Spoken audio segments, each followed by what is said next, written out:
ሰላም ጤና ይስጥልን ክቡራን ተመልካቾቻችንና አድማጮቻችን ዘውዱ መንግስቴ ነኝ ከዚህ ከአገር እንግሊዝ። አሁን የዘውዱ ሾው አጫጭር ዜናዎችን አቀርብላችኋለሁ፣ አብራችሁን ቆዩ። በቅድሚያም ርዕሶቹን እንሆ። የግዳጅ ወታደራዊ አፈሳ ጠንክሮ ቀጠለ፣ እናቶችም እኦታቸውን አሰሙ። በወልቃይት ወታደራዊ ስልጠና መመረቅ ህወሓት ከፍተኛ ድንጋጤ ውስጥ ገባ።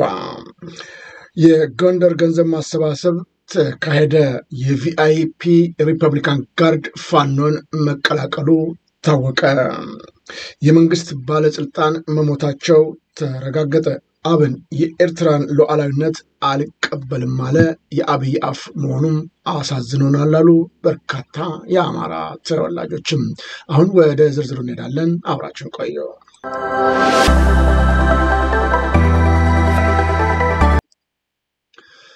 በፋኖ ከፍተኛ ጥቃት እየደረሰበት ያለው የመንግስት ኃይል በሚያሳዝን ሁኔታ በንጹሐን ላይ እየወሰደ ያለው እርምጃ እጅግ አሳዛኝ መሆኑ ተነገረ። በባህር ዳር ዙሪያ ወረዳ በዳና ማርያም ቀበሌ የአብይ የመከላከያ ኃይሎች ንጹሐንን ቤትና ንብረት አውድመው እጅግ አሳዛኝ ተግባር መፈጸማቸው ተገለጸ።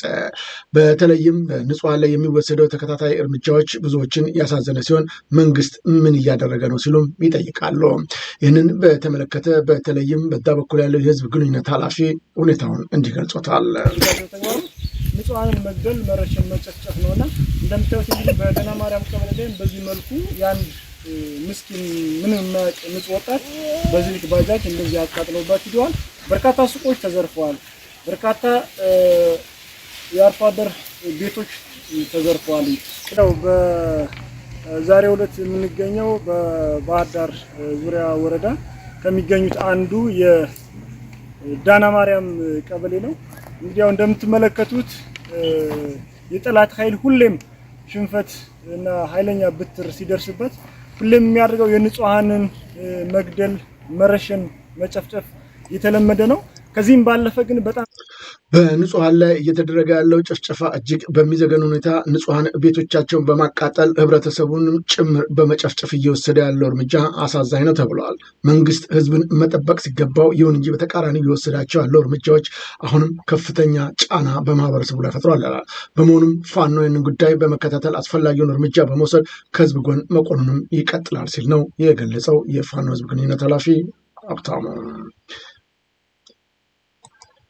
በጌታቸው ረዳ የሚመራው ህወሓት አሁን የራሱ ፓርቲ ማቋቋሙን ገለጠ። በጌታቸው ረዳ ከአሳ የሚመራው አዲሱ ፓርቲ የትግራይ ሊበራል ዲሞክራሲ ፓርቲ እንደሚባልም ነው ዘጆርዳን የሚለው ጋዜጣ በተለይም ዝርዝሩ ያቀረበው። ዘጆርናሊስት በተለይም ይህንን መረጃ ያገኘሁት ያለው ከውስጥ ምንጮች ሲሆን በጌታቸው ረዳ የሚመራው አካል ይህንን የትግራይ ሊበራል ዲሞክራሲ ፓርቲን መመስረቱ ነው የገለጸው። በቅርብ ጊዜያት ውስጥ ይወጣልም ተብሎ እንደሚጠበቅ ታውቋል። ጌታቸው ረዳ በተለይም ከህወሓት ከዶክተር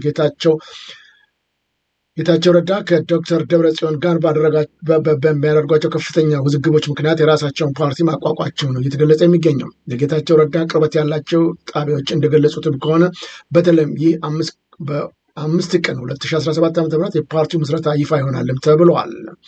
የነጌታቸው ረዳ በተለይም ህወሓት ከሰሞኑ ባወጣው መግለጫ አዲሱ ፓርቲ ሊቋቋም እንደሚችል ፍንጭ ሰጥቷል ነው የተባለው። ይህም የተባለበት ዶክተር ደብረጽዮን ከዚህ ቀደም በተለይም ህወሓትን እንደ አዲስ መመዝገብ ማለት በፍጹም የማይሞክር ነው የሚለው ዛቻ ማሰማታቸው ከዚህ አኳያ እንደሆነም እየተገለጸ ይገኛል። ወልቃይት የሚደረገው ስልጠና ወታደራዊ ኃይልን ቁጥር መጨመሩ ህወሓትን አስደንግጦታል ተባለ። በአማራ ክልል በወልቃይት ጠገዴ ሰቲት ሁመራ ዞን የቤት ሞሎ ከተማ አስተዳደርና የወልቃይት ወረዳ በጋራ በመሆን ለተከታታይ ሳምንታት ሲያሰለጥነው የነበረውን ነው የተከዜ ዘብ አባላቱን ማስመረቁ የተገለጸው። ይህ ጉዳይ በተደጋጋሚ ጊዜያቶች በተለይም በወልቃይት የሚደረገው ስልጠና እጅግ ግዙፍ መሆኑ በተለይም ህወሓትን እጅግ አስደንግጦታል። ምዕራብ ትግራይ እያለ ይይዛለሁ ብሎ የሚያስበውን ቦታ በአሁኑ ሰዓት እንኳን ለመያዝ አይደለም ወደ አካባቢው መጠጋት የማይችልበት ሁኔታ መኖሩን እየተገለጸ ነው የሚገኘው። ይህንን በተመለከተ ምን ማድረግ አለብኝ በሚል ህወሓቶች ዛሬም እየተወዛገቡ መሆናቸው ነው የተገለጠው። ኑ ጎንደርን እንሞሽር በሚል በተካሄደው ገቢ ማሰባሰቢያ መርሃ ግብር ላይ ለጎንደር ከተማ ልማት ከፍተኛ መዋጮ መደረጉ ተገለጸ። የኢትዮጵያ አየር መንገድም 1.2 ቢሊዮን ብር በጀት በመመደብ የጎንደር አውሮፕላን ማረፊያን ሙሉ ግንባታ እንደሚያከናውን ቃል መግባቱን ተገልጿል። ከዚህ በተጨማሪም የ5 ኪሎ ሜትር የመንገድ ስራዎችን ለማከናወን አየር መንገዱ ቃሉን ሰጥቶታል። በጎንደር የሚደረገው የልማት እንቅስቃሴ ብዙዎች የተሳተፉበት እንደሆነም ነው እየተገለጸ የሚገኘው። የሶማሌ ክልል በበኩሉ 15 ሚሊዮን ብር ለመስጠት ቃል ገብቷል። የአማራ ክልል መንግስትም 100 ሚሊዮን ብር ድጋፍ አደርጋለሁ ሲል ቃሉን ሰጥቷል። ባለሀብቱ አቶ በላይነህ ክንዴም 20 ሚሊዮን ብር እሰጣለሁ ብለዋል።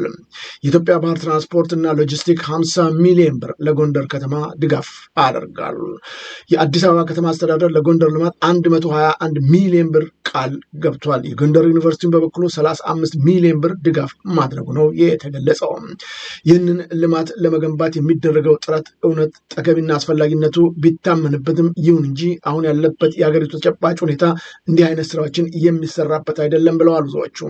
ይልቁንም ሰላምና አንድነት የሚመጣበት ጉዳይ ላይ አተኩሮ መስራት ተገቢነት ያለው እንደሆነም ነው እየተገለጸ የሚገኘው። ኦሮሚያ በኦሮሚያ ክልል 1 ሚሊዮን የሚሆኑ ተሽከርካሪዎች የትራፊክ ሕግ በመተላለፋቸው መቀጣታቸው ተገለጸ። በኦሮሚያ ክልል ነው 1 ሚሊዮን የሚሆኑ አሽከርካሪዎች የተለያዩ የትራፊክ ሕጎችን በመተላለፋቸው መቀጣታቸውን የክልሉ ትራንስፖርት ኤጀንሲ ቢሮ የገለጸው። አሽከርካሪዎቹ ከተፈቀደላቸው ፍጥነት በላይ በማሽከርከር ትርፍ በመጫን እንዲሁም ተሳፋሪዎችን ከታርፊ በላይ በማስከፈልና መሰል የሕግ ጥሰቶችን በመፈጸም መቀጣታቸውን የክልሉ ትራንስፖርት ኤጀንሲ የመንገድና የደህንነት ዳይሬክተር አቶ አለሙ ለማ ገልጠዋል። በተደጋጋሚ ጊዜያቶች የሕግ ጥሰት እየፈጸሙ የሚገኙትን አሽከርካሪዎች አሁንም እርምጃችንን ጠንክረን እንቀጥላለን ነው ያሉት ዳይሬክተሩ። በቅጣት ሂደቱ ላይ የሪኮርድ ወይም የመመዝገብ አያያዝ ሁኔታ ፍትሐዊ እንዲሆን ለመንገድ ደህንነት ተቆጣጣሪዎችና ለትራፊክ ፖሊስም ስልጠና እየተሰጠ መሆኑን አክለው ተናግረዋል። እርምጃችን ጠንካራም ነው ሲሉ ነው አክለው የገለጹት። የሪፐብሊካን ጋርድ የቪአይፒ ጋንታ ተቆጣጣሪ ፋኖን መቀላቀሉ ተገለጸ። መንግስት ምን እየተከናወነ ነው ሲል ነው ድንጋጤ ውስጥ የገባው። በተለይም ከፍተኛ ወጪ እየወጣባቸው በውጭ ሀገር ጭምር እየሰለጠኑ የሚገኙ ፋኖን መቀላቀላቸው በተለይም በመከላከያ በኩል ድንጋጤን እየፈጠረ ይገኛል ተብሏል። በሪፐብሊካን ጋርድ ፋኖን የተቀላቀለው 10 አለቃ አለምነህ በላቸው ይባላል። የመጣው ከአዲስ አበባ ሲሆን በቱርክ ሀገር ቪአይፒ ሰልጥኖ የመጣ ሲሆን የቻይና ግቢ ስራ የነበረውን የሪፐብሊካን ጋንታ ጠርናፊ በመሆን በማገልገል ላይ እንደነበረም ነው የተገለጸው። አብዛኞቹ የሪፐብሊካን ጋርድ አመራር ተወላጆች በመሆናቸው ብቻ ወደ ጫካ እየመደባቸው ይገኛሉ ነው የተባለው። የኦሮሞ ተወላጆች እየተለዩ እድገት ይሰጣሉ፣ ወደ ቤተ መንግስትም ይመደባሉ ሲል ነው የአማራ ፋኖን እየተቀላቀለው ይህ የሪፐብሊካን ጋርድ ቪአይፒ ጠርናፊ የገለጸው። በአማራ ክልል እየተሰራ ያለው ግፍ ስለበዛብን ከህዝቤ ጎን በመሆን መታገል አለብኝ በማለት ስርዓቱን በመቋቋም ነው ፋኖን መቀላቀሉ የተገለጸው። የአማራ ፋኖ በጎጃም 1ኛ ክፍለ ጦር ህዝብ ግንኙነት እንደገለጸው ከሆነ እኛ በተገቢ መልኩ ተቀብለነዋል። በተለይም ለትግላችን ትልቅ አስተዋጽኦ የሚያበረክቱ ራሱ መንግስት ያስለጠናቸው የመከላከያ ኃይል እየገቡ የሚያደርጉት ነገር እጅግ ለፋኖ ትግል መጠንከርና መጎልበት አስተዋጽኦ ትልቅ ነው ብለዋል። የሪፐብሊካን ጋርዱን ይሄ ቃል ሰጥተዋል። እሺ አመሰግናለሁ። ያው እንግዲህ መላ አማራውያን በኢትዮጵያውያን ከምንም በላይ ደግሞ አማራ ላይ እየተሰራው ያለው ግፍ ሁሉም ሰው የሚያውቀው የሚገነዘበው ነው። ይህንን እየተረዱ ሄደው ማለት ነው እና ጫካ ላይም ጋንታ ተሰጥቶ ጋንታ እየመራው ነበር እና ግፍ ደርሶብኝ ተናድጄ ነው ወደዚህ የመጣሁት ማለት ነው እና መጥቼ እዚህ የአማራን ህዝብ ማገዝ አለብኝ። ምክንያቱም እዚያም ግፍ ስለደረሰብኝ እዚህ መጥቼ ብታገል ይሻላል ብዬ መጥቼ እዚህ ተቀላቅያለሁ ማለት ነው እና እዚህ የተቀላቀልኩት እናንተም በሰላም ተቀብላችሁኛል። አንድ ላይ እንሰራለን፣ ያለውን ነገር ምንም ችግር የለም፣ አብረን እንዋጋለን፣ ለሀገራችን እንዋጋለን ነው የምለው። አመሰግናለሁ። እሺ እንደው በዚህ መካከል እንደው ዛሬ ሪፐብሊካን ውስጥ ያው በርካታ አማራዎች እንዳሉ ይታወቃልና እንደው በአማራዎች ላይ እየተፈጸመ ያለው ግፍና በደል በወታደራዊ ኃይሎች ጭምር ሳይቀር እጅግ እያስቆጣው ይህ የሪፐብሊካን ጋርድ ጠርናፊ ቡድን ኃላፊ ፋኖን ሲቀላቀል አሁን ደስታ ተሰምቶኛል። ባለኝ እውቀትና ሙያ ሀገሬን ማገልገል እፈልጋለሁ። በመጨቆን እስከ መቼ እንቀጥላለን? እየተለየን እድገትና ሹመት ሽልማት የሚሰጣቸው በዘር ቋት ውስጥ በመግባት የሚደረገው በተለይም የኦሮሞ ሰዎችን ብቻ መደረጉ አሳዛኝ ነው ሲል ገልጾታል። ከሌላ አካባቢ የመጣነውን በሙያ ሰለጠን ብቃት ያለንን አቅምና ልምድ ያለንን አሁንም የሚያደርጉልን ነገር እጅግ አሳዛኝ ነው። ተጽዕኗችን ከፍተኛ ነው ሲል ነው አክሎ የገለጠው።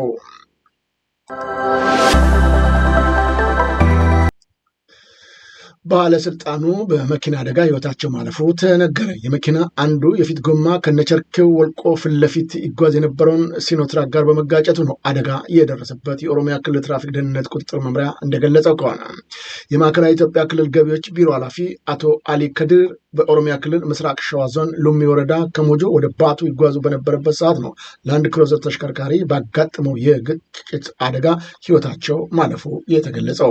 እጅግ ያሳዝናል። በከፍተኛ የስራ እንቅስቃሴ ላይ በነበሩትና በተለይም የተጣለባቸውን ኃላፊነት በአግባቡ ሲወጡ የነበሩት እኚሁ ኃላፊ በደረሰባቸው አደጋ ነው ህይወታቸው አለፈው። በተለይም አደጋው የደረሰው ከትላንት ወደ ከቀኑ 9 ሰዓት ሲሆን ኮድ 375247 ኢቲ ላንድ ክሩዘር መኪና ነው።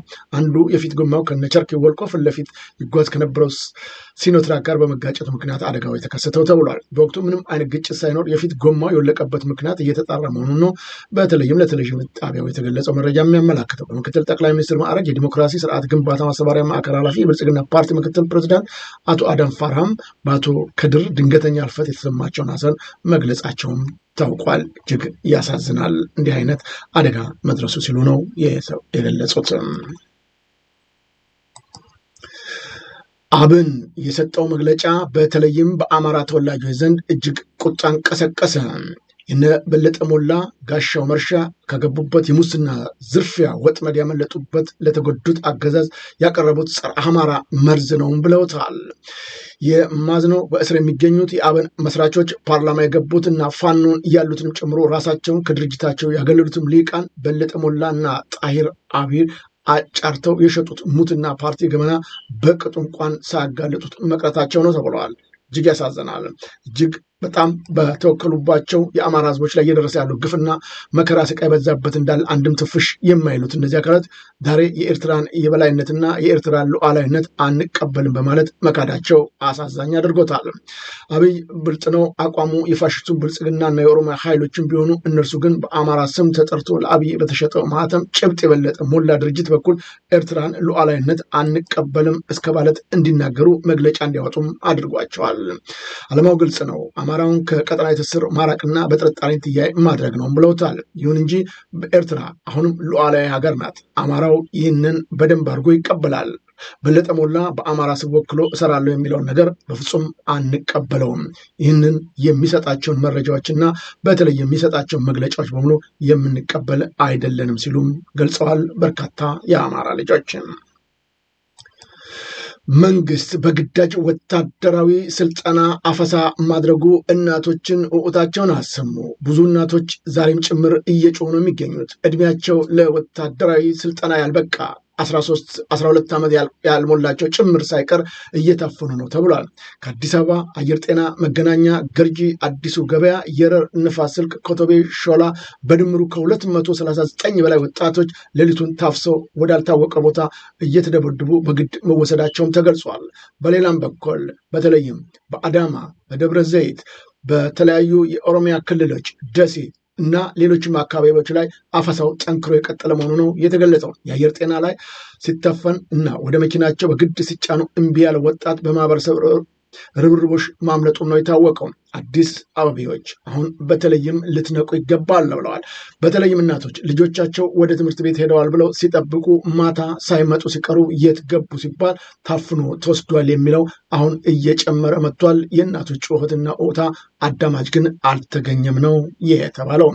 በተደጋጋሚ ጊዜያቶች መንግስት ወደ አማራ ክልል እየወሰደ የሚያስገድላቸውና ከፍተኛ ጉዳት እንዲደርስባቸው የሚያደርገው ነገር እስካልቆመ ድረስ ችግሮቹ የእናቶችም ጩኸት አይቆምም ተብለዋል። ከክልሉ በተሻለ የሰላምና የልማት ጉዞ ላይ እንገኛለን ሲል ርዕሰ መስተዳደር አረጋ ከበደ ገለጸ። ብዙዎቹ ሐሰትና ውሸት የማይሰለቸው ፕሬዝዳንት ብለውታል። የአማራ ክልል ከመቼውም ጊዜ በላይ በተሻለ የሰላም ልማት ጉዳይ እንደሚገኝ ነው የገለጸው። በዚህ ወቅት ይላል ፕሬዝዳንቱ በክልሉ ተፈጥሮ የነበሩ የሰላምና የጸጥታ ችግሮችን በዋናነት ከፖለቲካዊ ጽንፈኝነት ጋር የተያያዙ እንደሆነ አስታውሶ በወቅቱም አመራሩ በሚጠበቅበት ልክ ችግሩን ታግሎ በማስተካከል ረገድ አብዛኛው አቋም መውሰዱንም ነው የተናገረው። ይሁን እንጂ በአሁኑ ሰዓት ከፍተኛ ቦታዎች በፋኖች ቁጥጥር ስር መግባታቸው እየታወቀ እንዲህ አይነት ክደት ያለበት ሀሳብ መስጠቱ ከአንድ የክልሉ መንግስት ፕሬዝዳንት አማራን ከማይወክል ጉዳዩ መውጣቱ ደግሞ እጅግ ነውር እየተሞላበትም ሲሉ ገልጸውታል። አሁን ወደ ውጭ ዜናዎች እናመራለን። የ32 ዓመቷ የሶስት ልጆች እናት ከ6 ዓመት በፊት ባሏ በተደረገበት በሽታ እግሮቹን መንቀሳቀስ ሲሳናቸው በየቀኑ ሆስፒታል መሄድና ሕክምና መከታተል ነበረባት። በዚህም ምክንያት ያደረገችው ለ6 ዓመታት ተሸክመው መሄዷ ብዙዎችን አስደናቂ አድርገውታል። እናቶች፣ እህቶች የሚሰጧቸው ኃላፊነቶችና የሚወስዷቸው ትላልቅ እርምጃዎች አስደናቂም ተብለዋል። ይቺ ድንቅ ሴት ፍታኝ አላለችም። ልፍታሽ ብዬ በደጋጋሚ ጠይቂያት ነበር። ጥላኝ መሄድ አልፈለገችም። አብሽር አለሁልህ ብላ በሴት አቅሟ ባሏ ጀርባዋ ላይ አዝላ በየቀኑ ወደ ሆስፒታል ታመላልሳለች። እጅግ ድንቅ ሴትም ተብላ ነው የተገለጸችው። በእኔ እንዳትፈርድብኝ ልፍታሽ ብያት ነበር፣ እሷ ግን አልተቀበለችኝም። ሚስቴ እኔን ልዩ ሴት ናት። በሆዷ እናቴ 9 ወር ነው የተሸከመችኝ። እች ግን ለ6 ዓመታት በጀርባዋ ተሸክማ ይኸው መከራዋን ታያለች ሲል ባሏ አድናቆቷን ገልጾላታል። እጅግ አመሰግናታለሁ፣ በጣም ማንም የማያደርገውን በማድረጓ ሲል ገልጿል። ፑቲን የሩሲያን የድል ቀን አስመልክቶ የተኩስ አቁም አወጁ። የሩሲያው ፕሬዝዳንት ቭላዲሚር ፑቲን ነው የሩሲያን የድል ቀን አስመልክቶ የ3 ቀናት የተናጠል ተኩስ አቁም አውጃለሁ ብለዋል። ክሬምሊን እንዳስታወቀው ጊዜያዊ የተናጠል ተኩስ አቁም በፈረንጆቹ ከመጪው ግንቦት 8 እኩለ ሌሊት ጀምሮ እስከ ግንቦት 11 2025 ይቆያልም ተብሏል። ይህንን እናደርገዋለን፣ አሁን በምንችለው ሁሉ ተኩሱን አቁመናል ሲሉም ገልጠዋል። ታይላንድ በታይላንድ ተገቢ ያልሆነ ባህሪ ያሳዩ ፖሊሶች የእፍረት ምልክት እንዲሆን የሄሎ ኪት የእጅ ማሰሪያ እንዲያንጠለጥሉ ይደረግባቸዋል ተብሏል። በተለይም ህዝቡን በአግባቡ የማያገለግሉ የተጣለባቸውን ኃላፊነት የማይወጡት ላይ እንዲህ አይነት የአፍረት ምልክት ተደርጎባቸው እንዲንቀሳቀሱ ይገደዳሉ ነው እያለው። ወፍራም የሆኑ ሰዎች ሰነፍ ይሆናሉ የሚለው ጥናት አረጋገጠ። ሳይንቲስቶች ከ50 ሺህ በላይ የብሪታንያ ባዮሜዲካል መዛግብትና ወደ 45 ሺህ የሚጠጉ የአንጎል ኤምአርኤ ምስሎችን መርምረውታል። ውጤቱም አስደንጋጭ እንደሆነ ተገልጿል። ከመጠን በላይ ያለፈው ውፍረት አንጎልን እንደ ጭቃ ያደርገዋል ነው ያሉት ሳይንቲስቶቹ። በቀላል ቃላት ለማስቀመጥ ያህል ስብ በበዛ ቁጥር የአንጎልን ቅርፊት እያሳሳና የነርቭ ግንኙነትን እያበላሸው ይሄዳል ነው ያሉት። የማስታወስ ችሎታው ይዳከማል፣ የሰውነት እንቅስቃሴዎች ይቀንሳል፣ አመክንዮም ይጎዳል ነው ሲሉ የገለጹት። ነገር ግን ሁሉም ነገር ማስተካከል የሚቻልበት እድል አለ። ክብደትን መቀነስና የአካል ብቃትን እንቅስቃሴ ቀስ በቀስ ማድረግ አንጎልን ወደ መደበኛ ስራው ይመልሰዋል ሲሉም ነው የገለጹት። ዓለምን እያስደነቀው የቤት ዋጋ በጣም ከፍተኛ ሆኗል ተብሏል። በተለይም በዓለም ላይ እጅግ በጣም ውድ የሆኑ ቤቶች ዋጋ የኢትዮጵያን የ4 ዓመት የውጭ ንግድ ይሆናል ነው የተባለው። በስዊዘርላንድ የምትገኘው እቺ ትንሽ ቤት 12.2 ቢሊዮን ዶላር እንደተከፈለባት ነው የተገለጸው። በተለይም ይህ ሪኮርድ የተመዘገበበት ቤት ዋጋው እንዲህ የሆነው ቤቷ በግንባታ ወቅት 200 ቶን የሚጠጉ የከበሩ ማዕዳናት ጥቅም ላይ ስለመዋላቸው ነው የተገለጸው። የቤቱ ውስጣዊ ክፍል በተመለከተ የዳይኖሰር አጥንቶችና የሜትሮናይት ድንጋይ ጥቅም ላይ መዋሉ ነው የታወቀው። በዚህ ሁኔታ የኢትዮጵያን የውጭ መስሪያ ቤት ግንኙነት ከ2 እጥፍ ሊበልጥም እንደሚችል ነው የተገለጸው። ፑቲን የቁርጥ ቀን ወዳጄ ሲሉ ገለጹት። እኛ እያለን ኢብራሂም ትራኦሬ ምንም አይነት ችግር አደጋ አይደርስበትም አሉ። የአሜሪካና የፈረንሳይ የአንድ ነፃ ሀገር ፕሬዝዳንትን ይዘው የማሰር መብት የላቸውም ሲሉ ነው የሩሲያው ፕሬዝዳንት ፑቲን የገለጹት። ነገሮች ግልጽ እንዲሆኑ እፈልጋለሁ። ኢብራሂም የአገሩን ፍላጎትና መዳረሻ አጢኖ በመመርመር እኔ ጋር የመጣውን እኔ እንደ አንድ የንግድ ሸሪኩ እና ህልሙን ለማሳካት ጓደኛ ሆኜ ነው የተቀበልኩት። ማንም ምዕራባውያኖች የፈለጉትን ሊያደርጉ ቢሞክሩም ይህንን ዝም ብዬ አልመለከትም ሲሉ ተናግረዋል ፑቲን። ሩሲያ ከቡርኪና ፋሶ ምንም ነገር አትሰርቅም፣ ሀብት ብዝበዛ የማድረግ ፍላጎትም የላትም። ፍትሐዊ ንግድ እንዲኖራት ግን እንፈልጋለን። እኛ ሀገራችን ሆነን ወደ ቡርኪና ፋሶ ሀገር ሳንገባ ቡርኪና ፋሶ ያላትን ማዕድን በራሱ ሀገር አምርታ በንግድ ስምምነት መሰረት ወደኛ ታመጣለች። ምዕራባውያን ልትወስዱት የምትፈልጉትን እርምጃ በፍጹም አንቀበለውም ሲል ነው የገለጹት ፑቲን። እርምጃችን አሁን ጠንካራ ነው። ማንም በትናንሽ ሀገሮች ላይ ሊያደርሱ የሚችሉትን እንቅስቃሴ ዝም ብለን አናይም ሲሉም ገልጸዋል። አሜሪካ ከ2020 እስከ 2025 ባለው ጊዜ ውስጥ ሴኔጋል ከአሜሪካ የተባረሩ ብዙ ሰዎች ያስመዘገበች አፍሪካዊ ሀገር መሆኗ ተነገረ። የአሜሪካ ኢሚግሬሽን ቢሮ መረጃ እንደሚያሳየው ሴኔጋል ከ2020 እስከ 2025 ባሉት 5 ዓመታት ውስጥ 689 ዜጎቿ በአሜሪካ ተባረውባታል። ሞሪታኒያ፣ ግብፅ፣ ጋና፣ አንጎላ፣ ካሜሮን፣ ጊኒ፣ ሶማሊያ እና ኬንያ በተጠቀሰው ጊዜ ውስጥ ዜጎች ከአሜሪካ የተባረሩባቸው ሀገራቶች መሆኑ ታውቋል። አብዛኛው ከአሜሪካ እንዲባረሩ የተደረጉት ከወንጀል ጋር በተያያዘ ምክንያት እንደሆነ ነው የተገለጠው።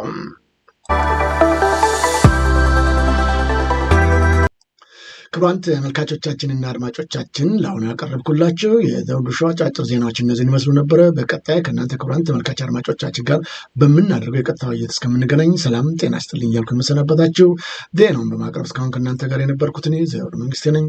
መልካም ጊዜ